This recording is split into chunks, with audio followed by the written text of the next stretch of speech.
All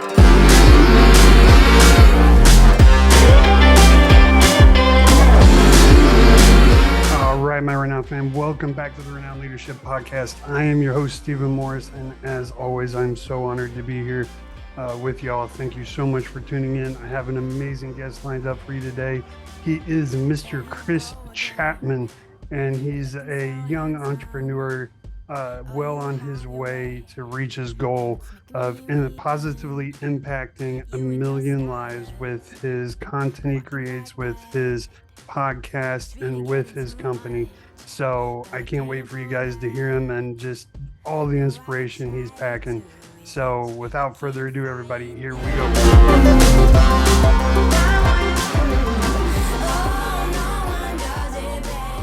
All right, Chris, my man, thank you so much for joining the Renowned Leadership Podcast this morning. And you were just telling me before we started recording how hot it is already. It's before 10, right? In South Carolina? Yeah, man, it's 9:40, man, and it's already getting up to like 90 degrees, which is why I knocked out the earlier morning run, man, to beat the heat a little bit. So that's insane, man. And I live in the Midwest, and we are no strangers to heat and humidity. But man, anytime it's 90 degrees before lunch, that is a miserable day, and I am not happy about it at all. Not at all. Yeah, man. When I went up there in May, like we weren't used to it not being humid, right? So like 75 degrees here, it's like, okay, like shorts and a t-shirt, even at night because of the humidity. Mm-hmm. We went to a Brad Paisley concert at night, and I was like, oh, I'm just gonna rock like shorts and a golf polo. And when the sun went down, I was like, man, like I'm actually like a little chilly because like there's no humidity. So I was like, all right, next time, like I'm gonna keep that into account, type of thing. So yeah, the weather's been absolutely crazy here. It didn't hit 90 degrees until this week. Actually, it's the first time this year that it hit 90 degrees, and normally it's like the beginning of June, we're getting pretty hot. Mid-June, we're hitting the 90s, but we've been in like the 60s and low 70s all of June. It was crazy weather this year.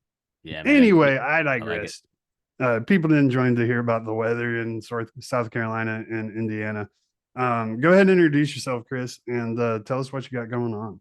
Yeah, man, I appreciate you having me on the show. I appreciate what you're doing here, trying to impact all your listeners and stuff, which, you know, this is why I'm super excited to be on the show, because my goal is personally to impact over 1 million people by helping them reach a next level in their business, personal, or career life. So I do that in a number of different ways, but one of those is by hosting the Next Level Minds podcast. And under that umbrella, I also do some personal development coaching related to goal setting, habits, mindset, and just personal development in general, really with the end goal of say like, hey, like here's the level you're at now. Let's try to get you to that next level, hence the name of the brand there. And I've always just been interested in wanting to lead and impact others ever since I was an early age. And so now that I've had like success in my, you know, career and just my personal life, and when I say success, it's like I've reached some points that I set 5 years ago, but now I'm like, okay, like still growing, right? I believe like you should never stop growing in your life with your goals just because you get to one destination point. It's like, okay, well, hey, celebrate that win, but go on to the next win, right? Because you never want to kind of be a has-been or a one-hit wonder or whatever you want to call it. And so that's really my goal, man, and mainly just younger people, right? Helping them master the transition really from college to the workforce, which I think is one of the hardest transitions to master, which we can touch on throughout the show. But, you know, I'm 27, almost 28 years old, and been able to do quite well, humbly saying that, right? But been able to do quite well for my age. And it's like, okay, like, let me try to teach other folks who are maybe around that, you know, 19 to 23, 24, 25 age to master kind of that transition similar to how I did. Man, that is a powerful topic. And I can't remember the guy's name, but he just recently wrote a book. I don't think it's out yet. It's called actually no, it is out. It's called the shit college didn't teach me. And that such a powerful point, because I joined the military right out of high school, and so my life experience is way different than most people's, but I can totally understand, like, you go from high school to college, and it's like this in between cocoon, basically, where you're an adult but you're still in school, you're still a kid in school, basically. And do you feel college gives you the experience to really transition? Do you get aptly trained to make that transition in college? Yeah, man. Good question. Before I answer that, I want to thank you for your service, man. I love this country and love that you supported the country. I joined the military. So I wanted to mention that. But yeah, that's a good question. I think, college is very interesting, right? I think you learn some things if you major in the right thing. Like I majored in business with a minor in entrepreneurship.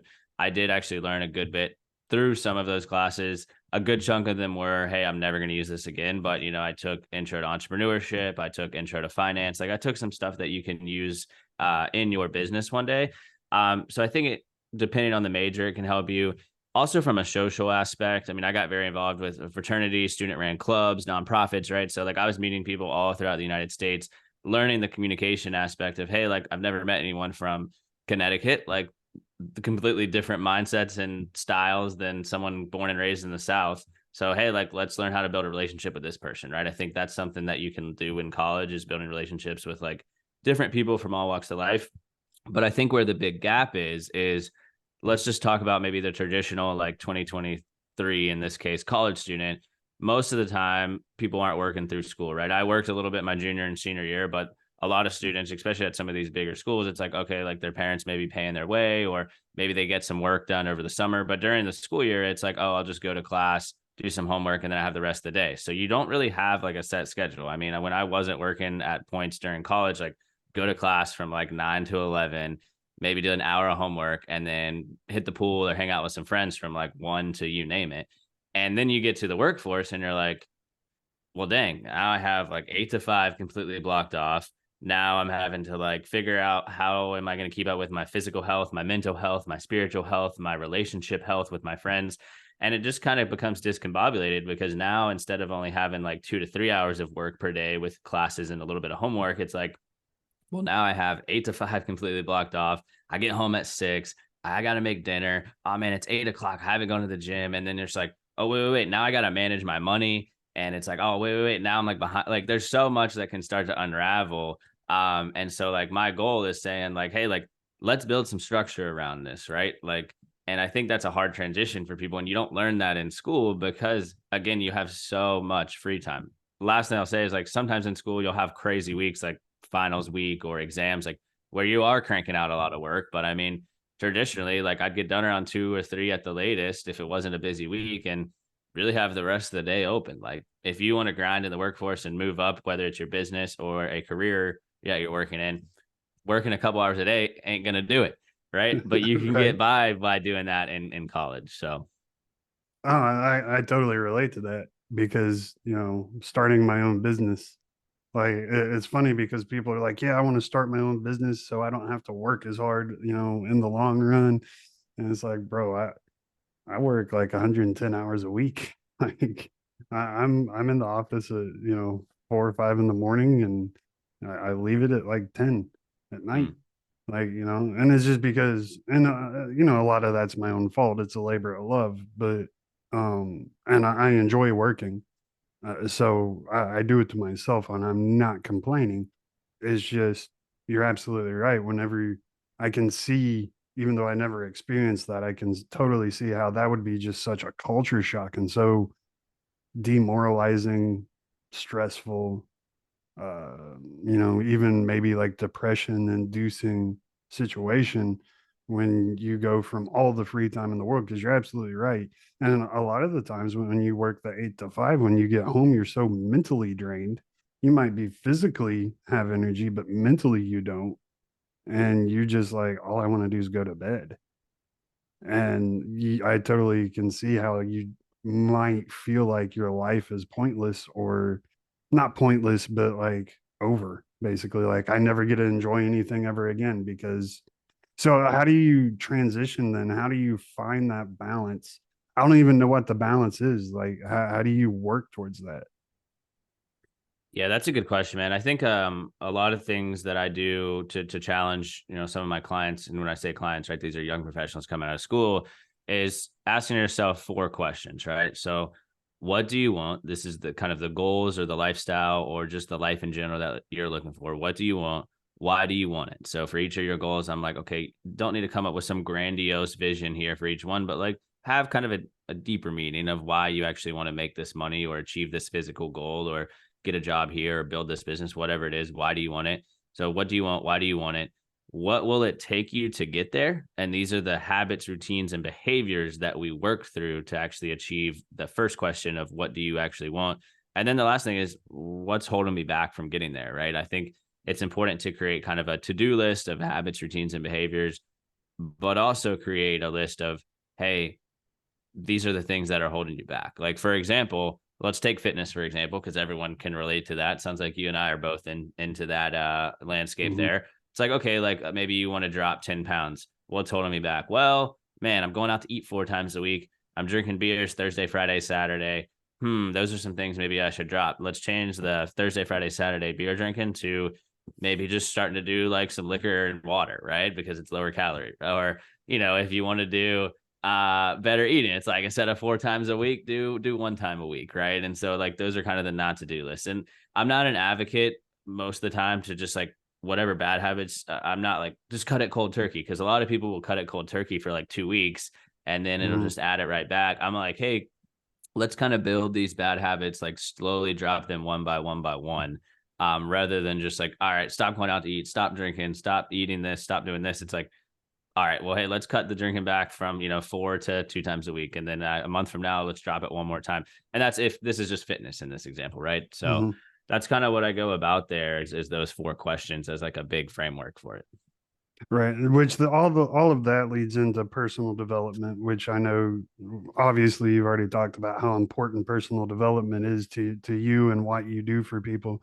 Um, for me, one of the most important things I do, and I am the biggest advocate in the world of, and you can ask any of my clients, like I beat them over the head with this one thing religiously, and that's journaling. I'm big into journaling, but I'm not big into like diary journaling, like, oh, this happened to me today and I felt this about it and yada, yada, yada.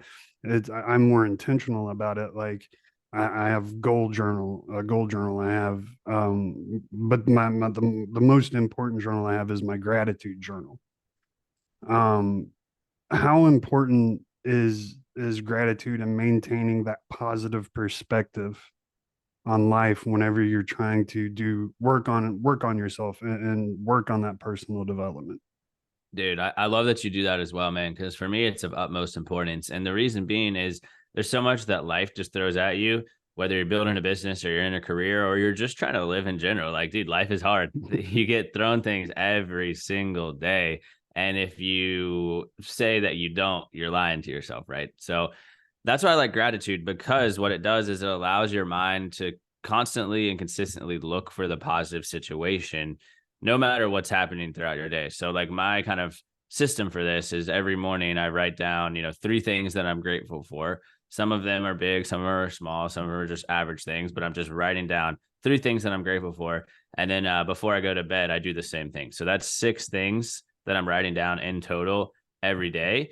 And, slowly over time, what you'll see with your mindset behind this is that no matter the situation at hand, whether it's like, oh man, I'm stuck in traffic, or I was about to go to work out and now it's storming outside. It's like you're getting your mind trained to like constantly look for the positive in the situation. And I think you need to have that mindset to navigate through life. Because again, going back to what I mentioned earlier, it is hard. There's a lot that gets thrown at you. But if you can have a framework of gratitude, it makes it a bit easier. I agree with you 100%. And it is, it's funny when I started doing that, and I've done it for years. To your point, when I started doing it, I started to realize, and this was months and months later. It took a while to, at least in me. I assume for most people it takes a while, but my brain just, like you said, automatically, instantly reverts to, it's okay, not a big deal. It's not going to kill you. Like, it's not the end of the world.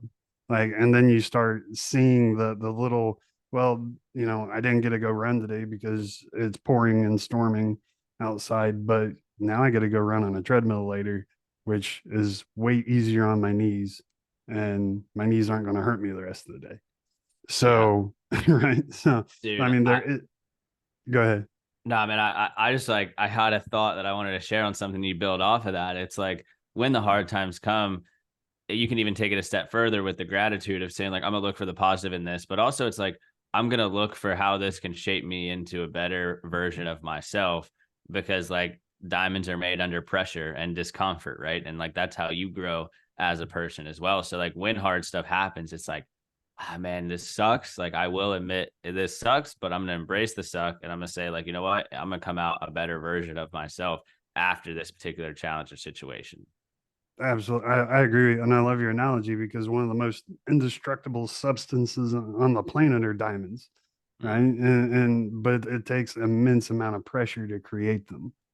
And so when you think of yourself and as you're growing and you're under this pressure, we look at people like Elon or, someone like that who just faces this immense amount of. Steve Jobs is another good one. One of my favorite stories about Jobs is people ask him why he wore jeans and a black t-shirt every single day. He's like, because it's one less decision I have to make. Mm. Right. And so I just wear the same thing every day because now I don't have to decide what to wear. It's all the same. That came from just the immense amount of pressure he was under constantly. And so when like you said, when we embrace this and learn to focus it and deal with it, that it does create us into diamonds that can withstand all this pressure. And eventually it becomes to where it just kind of bounces off of you and doesn't even affect you anymore. Yeah, no, that's so true, because it's like you've just kind of developed like a harder shell, if that makes sense. Hmm. And it's like now that I've kind of grown, it's like I'll get situations that occur like during the day or during the week of just, you know how it goes with running a business and stuff. And it's like, man, 5 years ago, like that would have actually really brought me down like for a whole day. And now it's like that maybe only impacts me for like a few minutes, but it's Right. because like just like a muscle, you're kind of like building that muscle of being able to get through discomfort situations. I agree 100%. And part of that also goes into a growth mindset. Um, and that's something I notice a lot of people say they have, Mm. but I don't think they truly understand what a growth mindset is. So what is your definition of a growth mindset? Yeah, man. Just adopting the mentality of, hey, like I'm always gonna learn and I'm always gonna strive to get better is kind of my version of it. And along those lines, it's like, hey, the first company I worked for out of college, great CEO, and he was like, hey, here's my mantra, and I was like, what's the mantra? And he goes, if you're not growing, you're dying. And I mean, I adopted that at like 22. And at first I was like, what is he like? Not growing, you're dying. And then I started to extract like the learning lessons. I'm like, oh, like, yeah, if you're not moving forward, like you're regressing. There is really no neutral in life. It's either like Mm-mm. you're moving forward, you're creating momentum, or you're regressing and you're essentially having negative momentum. Exactly. I love that. One of my key things I talk to people about is it doesn't, people tell because I'm a really energetic person and I go hard all day, every day. Like it don't matter. Let's go. Yeah, exactly. Right. Like it doesn't matter how I feel. It doesn't matter like I know once I get moving, I'm going to if I'm down or depressed or whatever, movement is going to help me. And so I always try to stay active, always try to stay going forward. And but there's a ulterior motive for why I do that, and that's because I understand it's easier to run from a walk than it is to run from standing still. I when I start running, I always start by walking. I don't just go from standing still to a dead run. That's hard and it hurts and it's uncomfortable and you don't want to do that. You can injure yourself doing that. So I always try to to like what you said is keep my momentum always going forward. And so I mean that's so important to me. And so I learned the hard way through the military to embrace that. How did you come to embrace that? Dude, yeah, I love this conversation, man, because you said something that like really stuck out to me, and it was like continuing to do the work and continuing to create the momentum, even on the days or the times or the situations that you don't feel like it. And as we're recording this podcast, like I am actually living through that. I actually had some family members over last night. They're late nighters. I was like, man, they're going to be up late with us. I'm not going to be able to go to sleep. So we were up till like 2 a.m, but I got up this morning at 7, got a good run in, got some sit-ups and crunches in, stretched a little bit, got a good breakfast in, prepped a bit for this podcast. And now I'm like bringing the energy, bringing the drive, trying to impact others. And it's like, now I'm like amped up for the day, but it's because I had that like quick flip in my mind. I said, you know what? I'm tired. We were up late last night, went to late dinner, all that, you know how it goes. Last thing I want to do is get up and go on this run. I'm going to get outside, start walking. I'm going to make it happen. And then literally a minute into the run, I was like, let's go. And as soon as I got back, I'm like, dude, let's go. Cold shower, ready to hop on this podcast. Right. And that's what you have to do. That second in your mind where you're like, man, I could hit the snooze button. I can keep sleeping. I could not show up to this podcast. I could say something came up. So many excuses that you can do and so many things you can get, so many ways you can get out of the situation. But it's like that split second of saying like, you know what, I'm going to do it anyway. And this really dawned on me about 2.5 years ago. I was listening to a podcast with Andy Frisella. If there's a lot of entrepreneurs listening, you probably may have heard of that name. And he asked the listeners, he said, what would your life look like if every single time you didn't feel like doing the thing you needed to do, you went ahead and did it anyway? And I was like, man, I'd probably have more money. I'd be more jacked. Like all this stuff. I went through this list. And so I'm like, all right, I'm done. Like every single time I don't feel like doing it, I'm going to do it anyway. And I'm not perfect, man. I mean, I have days where I'm like today I wanted to run 2 miles. I was like, man, I got like 1.5 miles in. So I sold myself short a little bit. I'm like, man, come on. I got to hold the high standard. But I'm like, you know what? 95% of people, maybe even 99% of people would have probably like skipped that run and not made it, but I made it happen anyway. So No, I agree completely. And that's such an amazing point, an illustration to it. And that snooze button is really the devil, like in disguise, right? Like because every time you hit that snooze button, you're not robbing anybody other than yourself of discipline. And it takes a lot of discipline to get up at 4 o'clock in the morning dude, when you've it only had does. 3 hours of sleep, right? Yeah. Like it takes a lot of, you're like, oh God, I'm so tired. But exactly to your point, the second your brain is lying to you. And yeah, I'm not advocating a bad sleep habit, but at the same time, your body can function off 3 hours. You will be fine. You can get that sleep later. You got to go do the thing right now because it's just so imperative. It's so important to keep that momentum going. And you're exactly right. What you did this morning was exactly that. You kept your momentum going, and now that's going to fuel you all day long. And then when tonight comes, you're going to be like, out like a light, because Yeah, and dude. that's great. And people, you hear people talk all the time, like, I don't go to bed till 1 o'clock in the morning because I just can't sleep. Like, dude, if Not you going need to hard wait, enough. yeah, if you need to wait till 1 in the morning because you can't sleep, you are not working hard enough. You need to amp that up about 200% because 10 o'clock comes. Like I can still work past 10 o'clock, but 10 o'clock comes, man. If my head touches that pillow, I'm out. Yeah. Like there's no choice. And you feel better about yourself knowing like today after this podcast, I'm probably gonna go to the pool, hang out with my wife, and then we're probably gonna go watch the Sound of Freedom movie that just came out. Mhm. And it's like I'm gonna enjoy the pool and the movie so much better because I know that I got the things that I know I needed to do done. But if I didn't go on a run, I didn't do this podcast, I didn't read my 10 pages, I know you're going to be like, oh man, I at the pool thinking about it. Right. And it Mhm. takes you away from being present if you don't get the habits and the routines and the behaviors. But, the final advice I want to leave on that point for the listeners out there is like, well, just struggle to get up in the morning. What I would challenge you to do is set an alarm in your phone and label it a particular thing that motivates you or just fires you into gear. So, for example, my first alarm in the morning, the first thing I see when it goes off is it says your future family will be impacted by the choices you make right now and today. And it's like, boom. All right, my future family is going to be impacted. Do I want my future family to know that when I should have gotten up to go to the gym, I just slept through it? Or do I want them to say, like, oh man, you got up, you're a provider, you're a protector, you went to the gym and did all this, right? So it's your future family, or even just the future version of you, as you referenced earlier, will be impacted by the decisions you make right now. And if that's the first thing you see in the morning, I don't know how you can't get up after reading that. Let's go, dude. That is hot fire right there, man. I absolutely love that. That's a good strategy. I'm gonna start doing that. Yeah, And and so, I have them like throughout the day too, man. I mean, like 12 p.m. right before lunch, I have one that just says great things are coming my way. I have one at 3:30 p.m. that says trust in your ability to live an abundant life. And then I have one on the weekends on Friday and Saturday that goes off at 10 p.m. that says like remember who you are.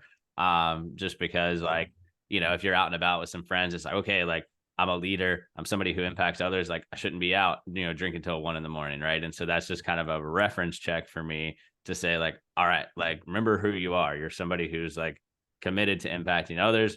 Let's go home, type of thing. So, and I man, have that one. I have that one just for me, dude, because I like having a good time, man. I was in a fraternity in college, right? And like I right. can, I make mistakes, man. I get to the point where I'm out having some fun with friends. Sometimes like I could have another drink, and then it turns into like staying out too late. So I set that alarm in my phone just to remind myself of like, hey, like that version of you that went out all the time, like that's not you anymore. You're somebody who's here to impact others, and let's do the habits to make that happen. Man, so many like diving boards to jump off from what you just said. Um, I think, I think where I want to go first is, uh, you kind of briefly touched on it a little bit. How do you keep in a abundance mindset? Because I know that scarcity mindset, because we're taught scarcity mindset from the day we're born. Mm, That's how we're true. raised to always worry about where our next meal is coming from, even if it's not a problem. We still worry about those things. It's just in our DNA. It is completely abnormal to be in a growth mindset or an abundance mindset. How do you keep yourself in check and not letting yourself fall back into that scarcity mindset? Because that's something I struggle with a lot. Is always like, no matter what's going on, I always want to revert to that scarcity mindset, and I gotta like really be on point with it and make sure I'm always focusing on abundance. Yeah, man, that's a great question, and dude, that's something like I struggle with, and I'm sure everyone listening struggles with as well, because like you said, we're taught to have that scarcity mindset. I think the first thing is if you guys and yourself haven't read this book, the magic of thinking big, right? I think that can translate your mindset into really believing the concept that your success is only going to be as big as your belief system. And I read that book about 2 years ago, and it really kind of changed my framework of like, all right, let's think bigger, let's act bigger, let's take bigger action. So that's kind of step one, I would say. Step two is constant reminders, right? Like I'm putting notes in my another alarm that I have at 5 p.m. says I will make $1 million a year, right? Am I making $1 million a year right now? No, but hey, that's a goal of mine one day.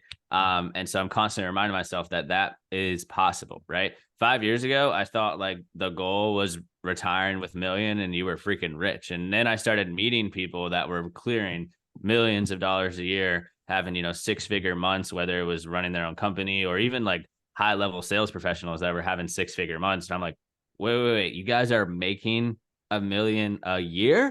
What? I was like, I thought that was like a retirement thing. And they're like, no, dude, look at, and like, these are people that I got close with, right? It wasn't just like I met them and like, look at my bank account. It was slowly Right. over time we started having these conversations.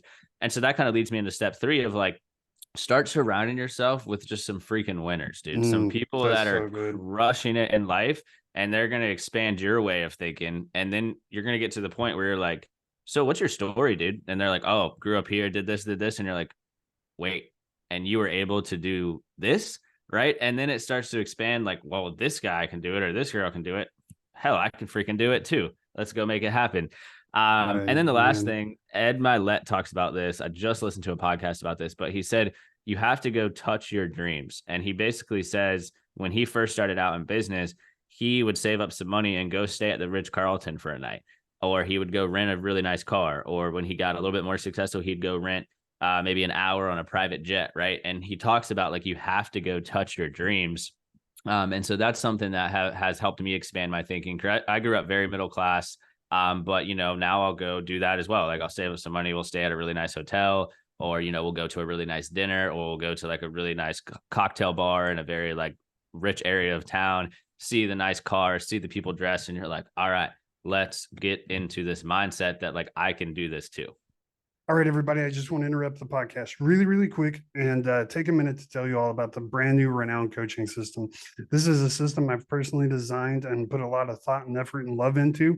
It's an amazing system. Let me tell you real quick why it's an amazing system, because you get real time analytics. You get to see exactly where you were when you started, where you currently are, and how close you are to achieving that ultimate goal that you set at the very beginning. You get analytics for everything. More importantly, the accountability with this system is the best you'll find anyplace else in the world. I get to see everything that's going on and make sure that you are staying accountable to the goals you set. It's truly powerful. You guys just got to see it for yourself. Go to renownleadership.com, go to the top right hand corner, click book a call. You'll get to come talk to me personally, and I will personally give you a tour of this system. It is truly amazing. It's one of a kind, and it's truly, truly powerful. I'm so excited. I can't wait to show y'all. That's all I got to say about it. So let's get back to the podcast. Man, I love that. And the key thing there that you, for me anyway, is I am an avid believer of show me your five friends and I'll show you who you are going to become. Avid believer of that. And all through my military career, all through my entrepreneurial life afterwards, I have constantly sought out people that are where I want to go. And, yes, it is self-serving, I guess, but I make them my friends. Like, you are going to be my friend. I don't care if you want to be my friend. Like, you're going to like me, damn it. Because Let's go. because because I need to learn from you. And there's a level of humility in that, which I think is very important. But there's also just the mindset, because while we were just talking about, that scarcity mindset, well, some of my mentors, I'm sure they do, but I've never seen them in that scarcity mindset. So when I'm around them, when I'm talking to them, it's like, well, I want to do this. And it's like, well, go do it. What's holding you back? Like, and they're constantly pushing me even harder. And so, it's an accountability issue as well. Whenever I'm like, man, I'm struggling with this about part of my business. I don't see what I can do. Like, I'm getting down on myself. It's like, you know what? Screw it. I quit. And it's like, you call one of those friends, you're like, dude, I quit, man. And they're the ones that are like pushing you, like, nah, man. Like, I remember when I was in this phase of my business, and this is what I did to overcome it. And so then they're motivating you and pushing you even harder. Like, I love that. Show me your five friends, and I'm going to show you who you become. Dude, it's imperative, man, for growth. I mean, just last night I was talking about a goal that I achieved with just a group of guys that I'm in. Texted them, and it was just three of us, and they're like, all right, well, hey, remember the 24-hour rule, like go celebrate for 24 hours at some point this month, but like get back on the horse. It's always day one type of mentality. And I was like, dude, this is the type of friends you should have. And so true, man. I mean, for me, I like to have like a core group of like five that are constantly like helping each other grow, but I also like to have kind of a group over here a bit that is maybe like 4 or 5 steps above you, that maybe they're not quite in your like hard inner circle just because you guys are in such different points of life. But then I like to have those that I can talk with on the phone, maybe do a lunch with. So that group, the group of five, that's kind of like all in your position, maybe a bit more. And then like I have a group a bit under me that's maybe like a year or two behind me, that like me and some Mhm. others are like kind of helping, trying to get them to where we are now. And it's nothing formal with it. It's just like I have people on my phone that I'll go to lunch with or play golf with that are like me 2 years ago. And it's like, hey, Right. let's get you up to here, but faster type of thing. And that's also imperative, because that, for at least for me, the way I view that is fuel. Mm-hmm. That motivates and gives me tons of energy, because I want to keep being able to pour back into the people that were me a year ago, me 2 years ago. So it's like, all that does is add fuel to my engine to even want to burn harder, push harder. I love that. Yeah. So I want to jump off the next diving board then into something you had briefly mentioned, and that's failure. So how, you know I love failure. Maybe not in the moment. In the moment it sucks, but in the, Monday morning quarterbacking, it's like when you look back at it, you're like, oh man, I'm glad that happened to me. I look back at things that happened years and years ago. At the time was just miserable. I hated it. I wish it never happened. And then, 3 or 4 years down the road, you're like, man, I'm glad I went through that because it's perfectly prepared me for what I'm dealing with right now. Mm. How do you view failure, and what do you do to keep positive in failing situations? Yeah, man. Very similar mindsets here. I think failure, if you're failing or having setbacks or adversities, it's a good sign because it showcases that you're taking action and you're constantly trying to put one foot after the other.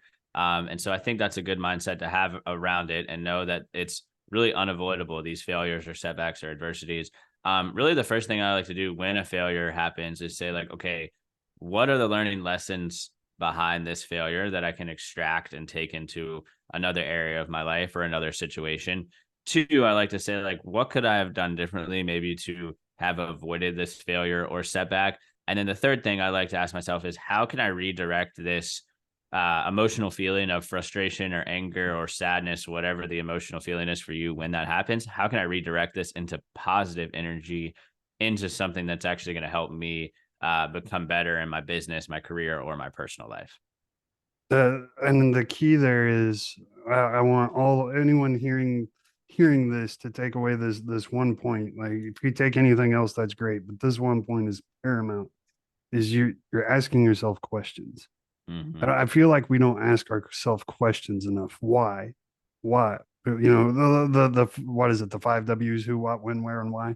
Mm-hmm. Um, and then how, I think, is the other one in there.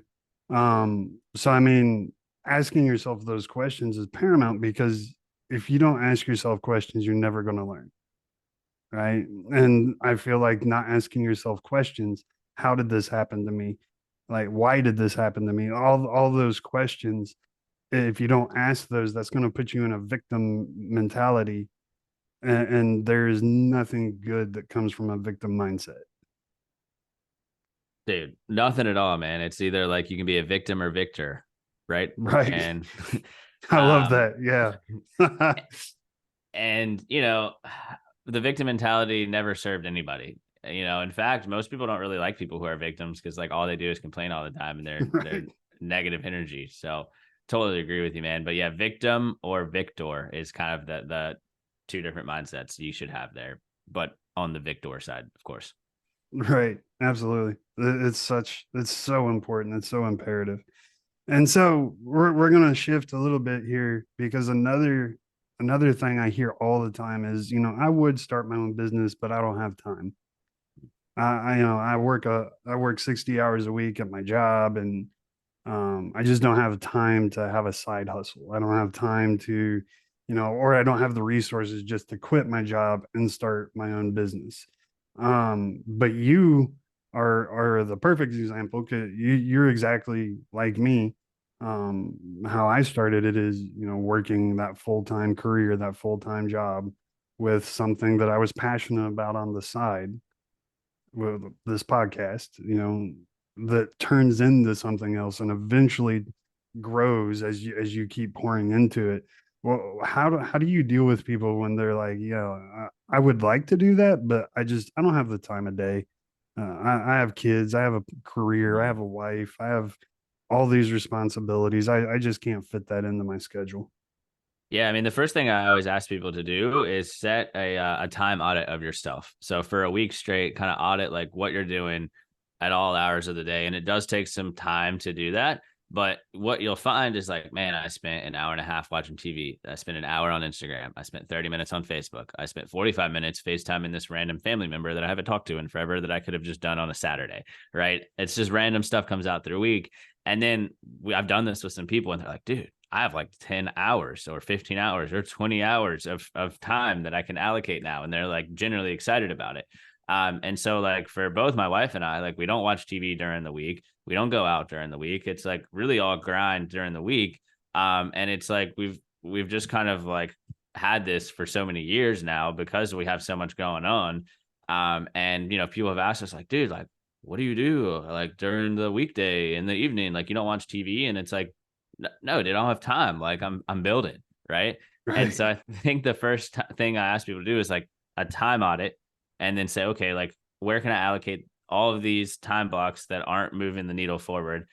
You're going to find that you have more hours throughout the week.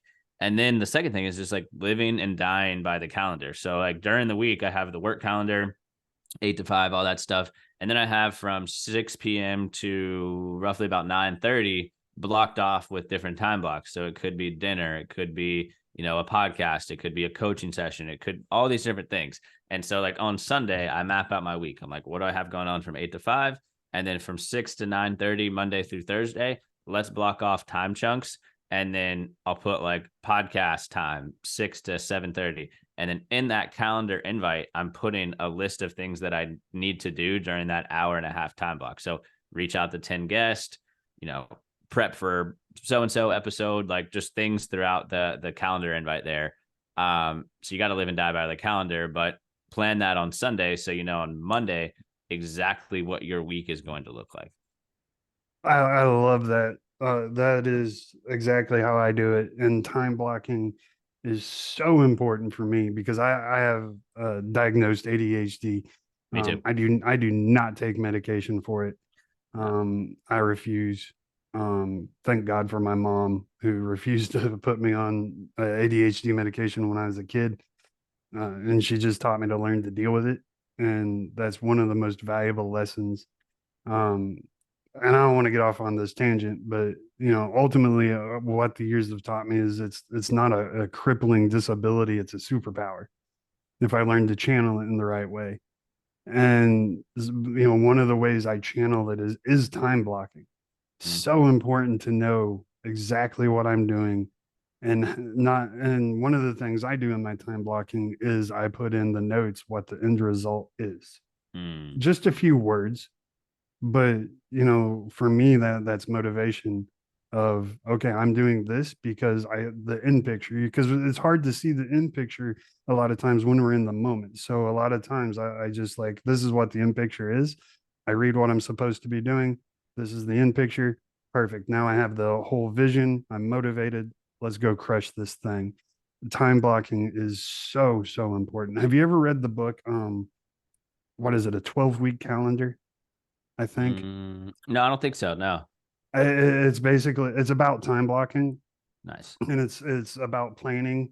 Instead of planning off of a 52-week calendar, you plan off a 12-week calendar, and that really, it forces you to um, be more intentional with your time, so that in 12 weeks you're going to accomplish more than people that operate off 52 weeks. But it's really interesting. I highly recommend it. It's a great book. Dude, it goes back to the Parkinson's law, which basically states that the goal you have or the task you have will expand to the time that you give it. So I like that. If you tell yourself like, I'm going to cut the grass by Sunday, chances are it's going to take you till Sunday. But if you're like, hey, I'm going to cut the grass by Thursday afternoon before the weekend, you're going to get it done by Thursday afternoon. And so that's how I deal with goals as well. I actually like look at it as like, I'm going to try to achieve all my year goals by November 1st. That way I can go into the very back half of the year enjoying the holidays and being present as much as possible with my family, but also at the same time, like using November and December to plan for, in this case, it would be 2024. And so that way, when January hits, you can hit the ground running versus having to use January as more of a planning session. It's like, no, I used like November and December for all of that. And so I can hit the ground running at the start. Man, I love that. That's a good idea. I think I'm gonna implement that. That is a And great freaking idea. and going back to the abundance, it's like, dude, don't have the scarcity mindset that like you can't achieve this financial goal, business goal, career goal, whatever it is. Don't have the scarcity mindset. They're like, well, I think I really need 12 months to make it happen. It's like, no, dude, you can make it happen in 10 months. And first time I did it, I was like, I don't know. And sure enough, I hit the goal like in 10 months. And I'm like, man, I wish I was doing this the whole time. Like I'd probably be even further along than I am now, type of thing. Do you write your goals down Yeah, dude, you kind of see it on the back right here. on the wall? Yeah, Yeah, dude. gotcha. So I got the long-term goals, the midterm goals, the short-term goals, the monthly goals, the weekly goals. And they No all way. align with each other. Yeah, dude. The Oh, ones dude. hanging So The ones hanging down are long term, short term, midterm, monthly, and the ones written are all weekly stuff. So this is my goal journal, and I do the exact same thing. So the front of the book is my 5 to 10 year goal, Nice.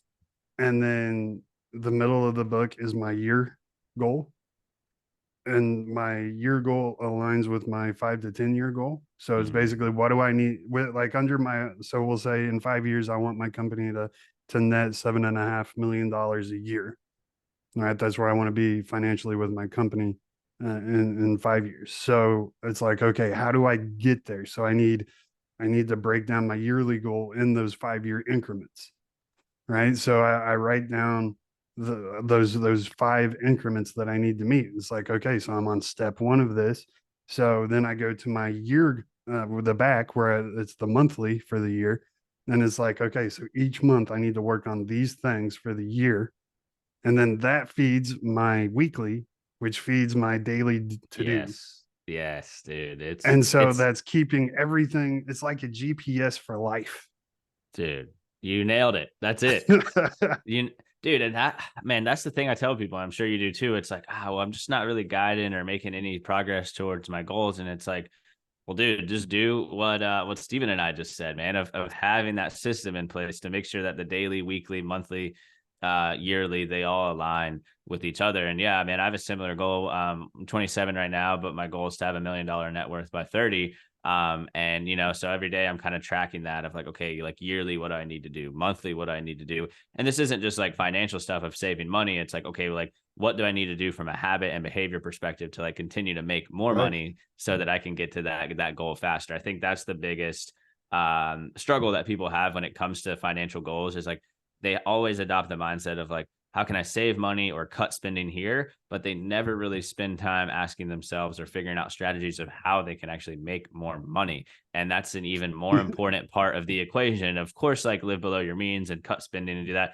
But hey, it should be 70%, let's make more money, and 30% of the time figuring out how can you cut money. I think it's reverse of 80% or even 70% of the times like, oh, let's look through the budget and figure out how we can cut this and cut this and cut this. It's like, no, no, no, no, no. Right. Like do that for a little bit, but also say, what can we do?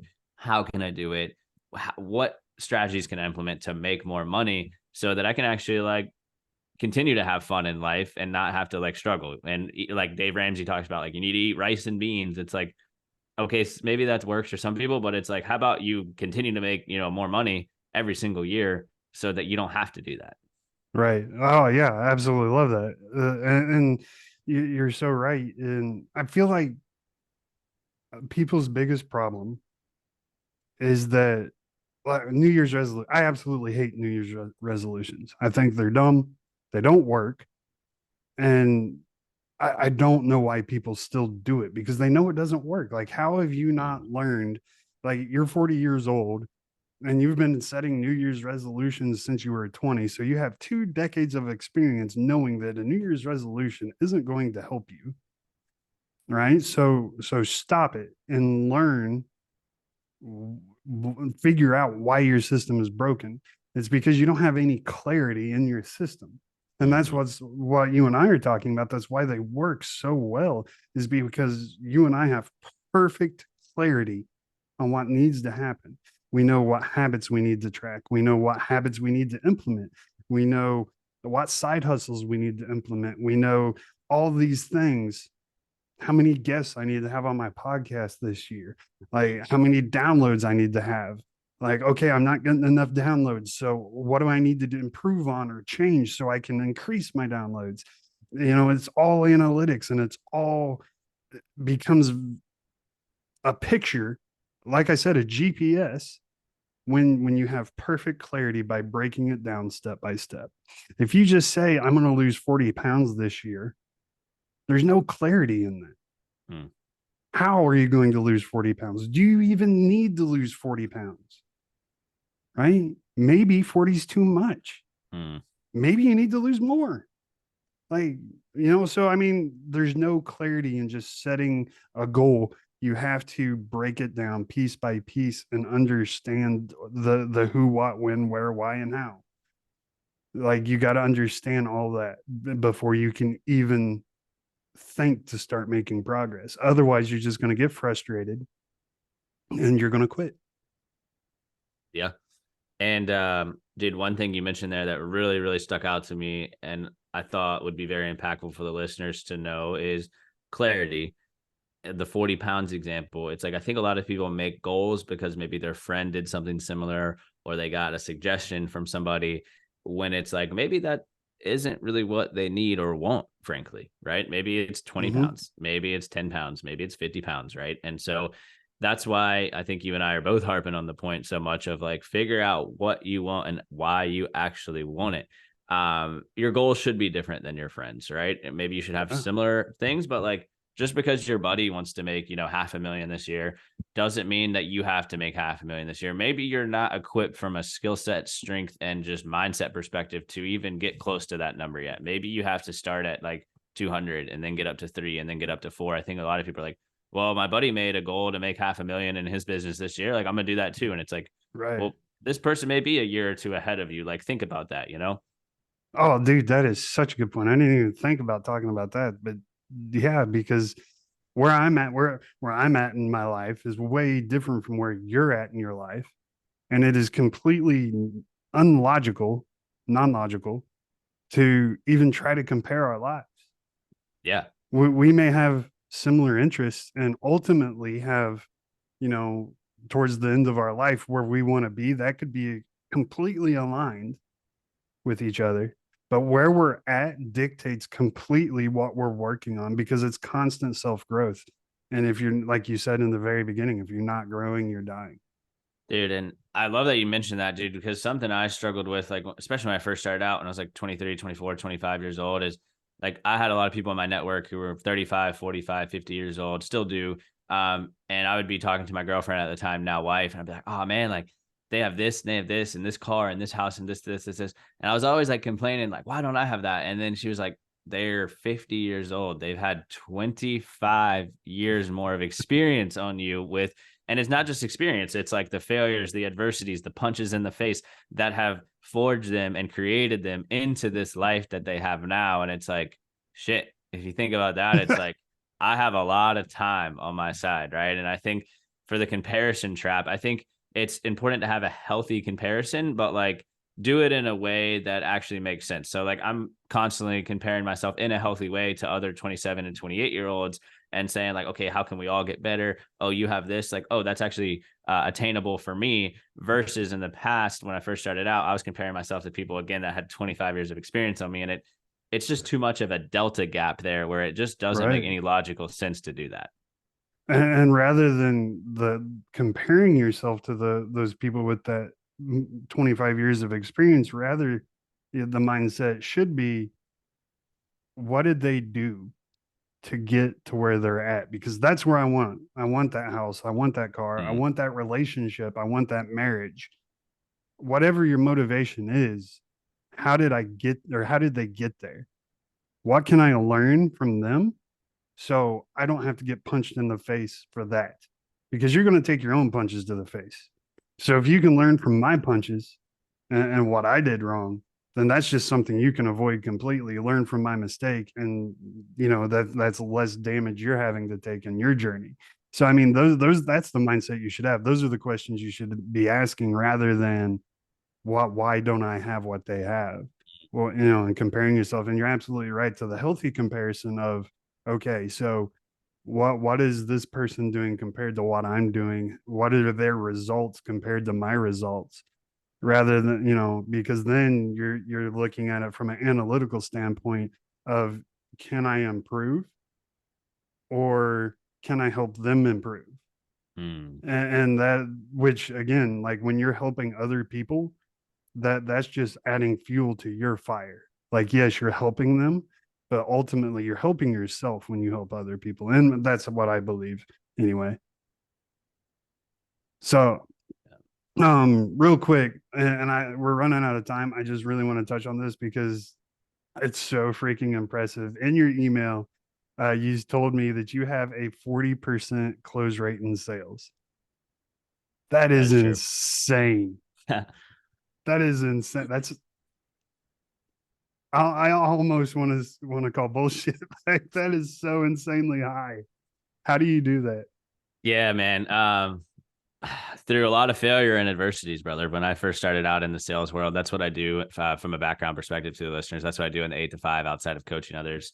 And I think three things, man. One, becoming like obsessed with becoming the best version of myself possible in all areas of my life, especially when it comes to your mindset and your physical health, because your mind and body are tools that are given to you to create success in your life. And so just like if you're going to go do some yard work, the lawnmower has to work, the blade has to be sharp, the tank has to be full with gas, similar to your own life. Like your tank, meaning like your energy, your mindset, all that has to be full, and then you have to be sharp. And the best way to do that is by keeping your mental and physical health a top priority. So that was number one. Number two was just like, again, surrounding myself with people who were winning massively in their life and learning from them.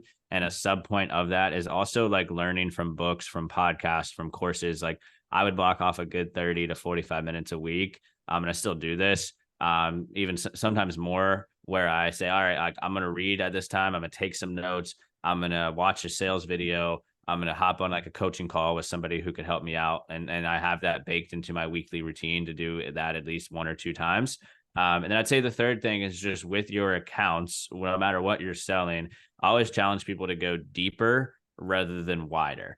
And I think that's where a lot of salespeople get into trouble is it's like they cast this massive net and then they try to bring in a bunch of fish at one time versus, hey, let's cast a smaller net for some bigger fish that are actually going to bring in more revenue than 50 smaller fish. Maybe these 5 massive fish will bring in more revenue than these 50 smaller fish. And so that's really like a big differentiator that I had. And then with those accounts, it's shifting your mindset from salesperson to advisor consultant. And so when I'm reaching out to customers and clients, it's like, hey, based on my experience, and you have to have experience doing this, like you have to become a master of your craft, if you will, but that comes from being obsessed with learning, bringing me back to point two. And now you're in that position where you know your business really well, you know your products, you know your competitors, you know the environment. And then you can go into these meetings and say, hey, Stephen, based on what you mentioned with X, Y, Z, and my experience of doing this and working with some other similar customers, I would strongly suggest you move forward with ABC because XYZ, right? And you have reasons why, and you use words like, I think this would really help you. I would advise you to do this. My suggestion would be this, because think about the client on the other side. They probably don't know near as much as you know about your product or service. And so frankly, they won't admit this, but they're going to lean on you as a sales professional to say like, I'm going to go with what this person suggests.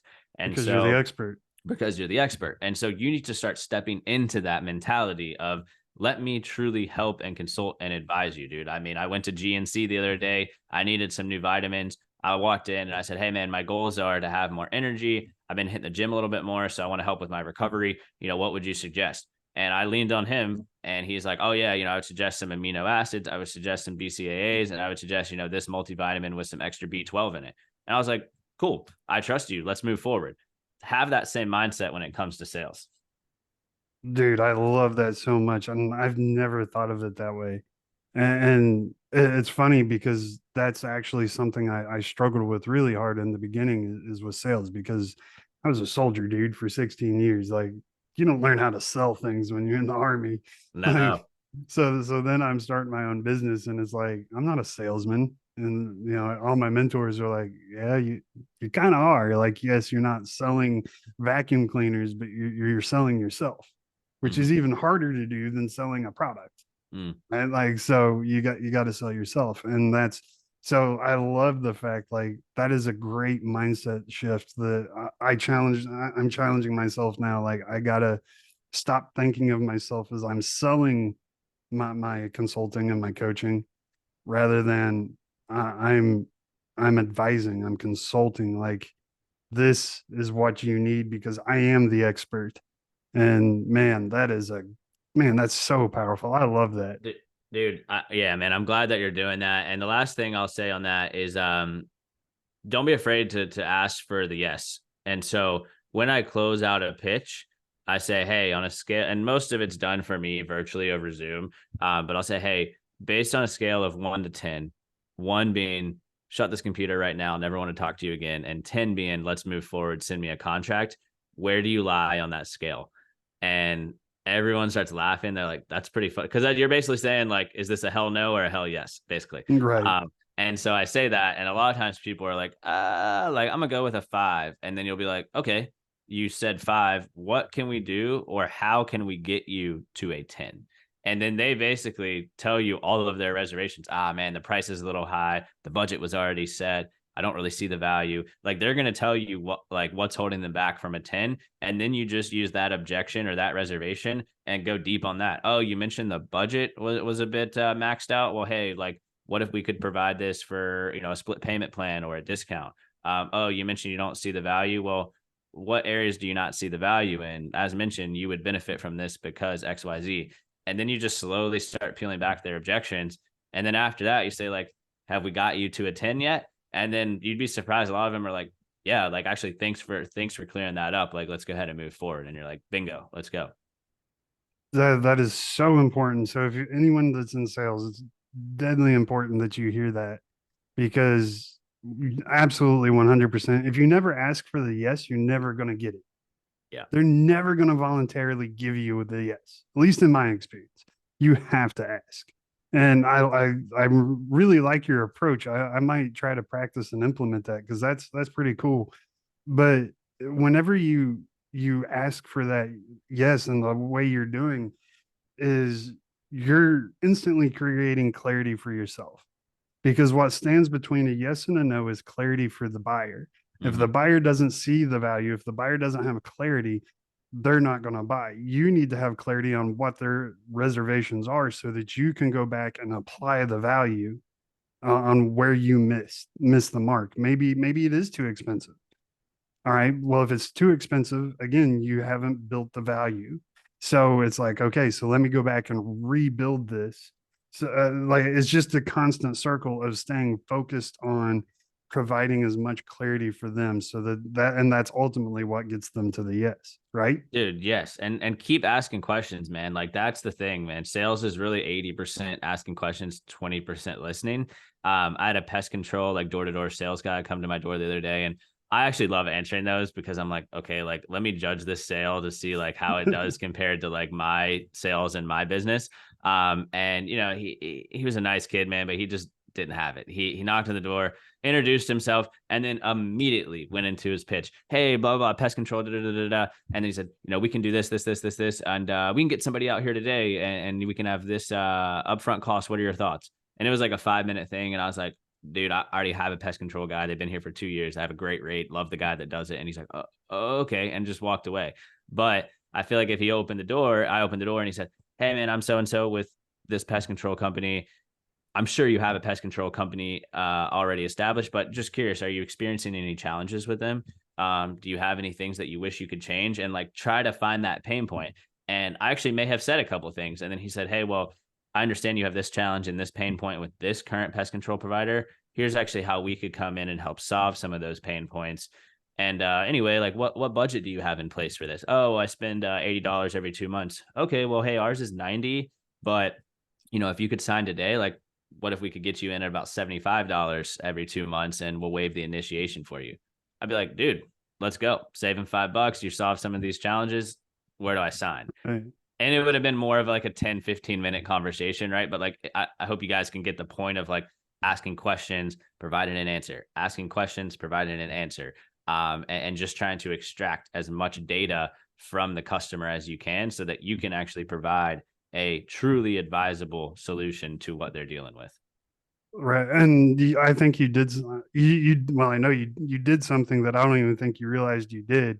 And so you were like, yeah, I pay 80 a month. And you're like, oh, well, ours is 90. So more value, right? We equate more money to better value. So you instantly like, all right, so ours is 90, ours is better because it has a higher value. And then you brought it down to, what does everybody love to do? Save money. So you just like, I don't even know if you realized you did that. Like, you hooked me with the better value, and then brought it back to something that's close to my heart, and that's saving my hard-earned money. And so then it's like, oh, like, instantly that gets me engaged, and like, now I want to hear what you're saying. Yeah. Yeah, dude. And to your point too, it's like know your customer and know kind of what you're going into. So again, I'm 27 years old, man. I don't have a mansion yet. It's very like starter home, right? But if I was going into South Park, Charlotte, which is a very nice area of town with multi-million dollar homes, my pitch would be different. I would not rely on that pain point of price because those guys Right. probably could care less if they're spending $100 a month or 500. I would lean on like heavily what their challenges are. And I bet you it's going to be like, dude, I have this $2 million house. I have this pest control company, but during the hot summer months, I keep seeing roaches on my front porch, or I keep seeing, spiders inside. Like they're going to have some Mhm. pain point, and then lean on that. Well, hey, that does happen with this company, but here's some ways that we can actually solve that challenge. And then you wouldn't even bring up price because those people aren't going to care. But somebody who's just kind of starting out and just having some initial success and wants to save as much money and invest as much as possible and have a very low cost of living so he can do that, I'm going to care heavily about price, even if it's a $5 to $10 difference. I'm going to say like, dude, Right. well, trying to save everything I got right now to grow a successful business and career. Like, dude, yeah, $10 a month, I'm down. But if you're going into a wealthy neighborhood, they're like, what? I don't care about $10 in savings, So know your audience, Right. right? Absolutely. That is a very good point. It just like the reason I brought it up is it seems so natural to you to do that. I thought it was just like Dude, I I was appreciate that, man. like it was very really cool. So I mean, with a 40% close rate, like obviously it comes natural to you. That's awesome. I'm pretty jealous of that number. Um, one of these days I'm going to email you like, yo, dude, 41%. Like, Yeah. like I'm gonna let's say, go, dude. yeah, dude, got mine up to 42. Keep going. Oh man, I love it. I love it. Healthy challenge. All right, man. So we're hard up on time, but Yep. go ahead and tell everybody how they can get a hold of you and the services you can provide them. Yeah, absolutely, man. Best place to connect. Two avenues there would be Instagram. My handle is Chris Chap Chap. My name's Chris Chapman, so the handle is Chris Chap Chap. And then if you just go on LinkedIn, type in Chris Chapman, location Charlotte. I'll be the first one that pops up there. But if anybody needs help with goal setting habits, routines, behaviors, kind of the age range, like I mentioned at the beginning of the conversation, post college up to about 25, 26 years old. I would love to kind of help navigate those waters for you to transition effectively from college to the workforce. And, if you're listening to this podcast, Renowned Leadership, I'm sure you guys would love my podcast as well. Next Level Minds, but definitely keep listening to Steven. I've been hosting a podcast for like 4.5 years, and dude, he's a great host. So keep diving into his show for sure. I appreciate that, man, from the bottom of my heart. I really do. So, and of course, everybody, Chris's, all his links and all his stuff are going to be in the show notes and in the descriptions and in the bios. So make sure you scroll all the way down and you hop over and give him plenty of love, likes, reviews, 5 stars, you name it, give it to him. And once you're done doing that, head over to renownedleadership.com and give me some love as well, because, I need love too. And so, Chris, my guests on my show, they get the final word of wisdom. So, my final question to you is, what is your best advice to help someone lead like a champion? Dude, that's a great question, man. Three things on that. One, hold yourself to an extremely high standard, honor that standard, and then help everybody else honor their standards along the way. I think a lot of gaps you see in leadership is somebody trying to lead or grow a team, but they're not doing it in their own life. Maybe they're overweight, maybe they're broke, maybe they're this, maybe that. There's so many gaps and holes in their life where people are looking at them like, I don't know if I want to listen to this person because look at them, right? But if Right. you can hold yourself to a high standard and you're somebody that's recognized of, man, this guy's on it, man. He's got all his buckets filled up. Great financially, great with his faith, great with his family, great with his business. This is somebody that I trust, and this is somebody that I want to actually have a life similar to. I'm going to listen to what this person has to say. So that's what I say. Final advice is just hold that standard high and honor that standard and help everyone do the same. Dude, absolutely. I love that. And I got to have you back as a guest because I wanted to talk about health and fitness as part of being a professional, because to me, that is such an important part. I think everybody should have a health and fitness mindset when it comes to their personal and professional lives. for everything you just said. When people look at you, like, that does weigh on whether or not they'll follow you. If you don't look the part, they're not going to follow you, right? In most cases. But anyway, I wanted to talk about that, but we don't have time, man. But again, Chris, thank you so much, brother, for joining me today. I really appreciate it, man. Yeah, absolutely, man. Thank you for the time spent. I loved it. All right. So that's going to wrap up this week, everybody. I appreciate it so much. My name is Stephen Morris. He is Chris Chapman. We will see you, or I will see you again next week. And don't forget, in the meantime, everybody, lead like a champion. Goodbye. How I try to sleep, but you're deep in my mind. Got a hold of me. When I'm awake, I'm all blind. All right, so that's going to wrap it up for this week, guys. Thank you so much again for tuning in. I really appreciate it. I appreciate all the love and support you give me. Make sure you hit the subscribe or follow button, hit the bell, whatever the case may be, and make sure you leave me a comment. Let me know how I can serve you better, because at the end of the day, that's what it's all about, serving you as much as I possibly can and creating good content and bringing you amazing guests. I hope you enjoyed listening to Chris and just got a lot of value out of what he had to bring. Just an amazing dude. I had a lot of fun talking to him. This was a great time. And so he'll definitely be back at a later date. Make sure you follow him on Instagram at Chris Chap. Follow him, give him some love there. And of course, I have all those other links down below. And make sure you go hit me up on renownedleadership.com. I'd love to talk to you guys and get to know you guys. So thanks again for tuning in. That's going to wrap it up. So remember, in the meantime, lead like a champion. I'll see you next week, everybody. Bye.